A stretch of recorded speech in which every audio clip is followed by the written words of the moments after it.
MC Entertainment. Cerita tak betul. Ini jadi masalah ni Perikatan Nasional. Kata nak bersih. Tuan Yang Dipertua, ulur langat. Tapi perangai tak betul. Ulur langat. Tuan Yang Ada siapa yang pada ulu langat kakak langat cakap macam bisingkan tu? Ha? Itu jadi baruah di AP. Bukan sedar diri tu. Tuan-tuan sekalian, DAP sekali lagi membentuk kerajaan di negara ini mengguna proksi-proksi. Sepanjang kempen DAP sepatah tak bercakap.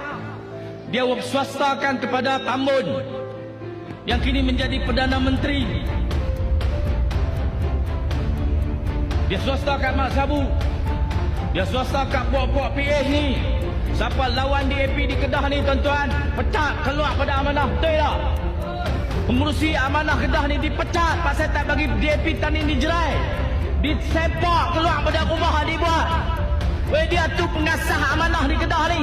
Sebelum dia buat amanah, dia buat PASMA. Dia yang mula-mula buat parti amanah di Malaysia ni.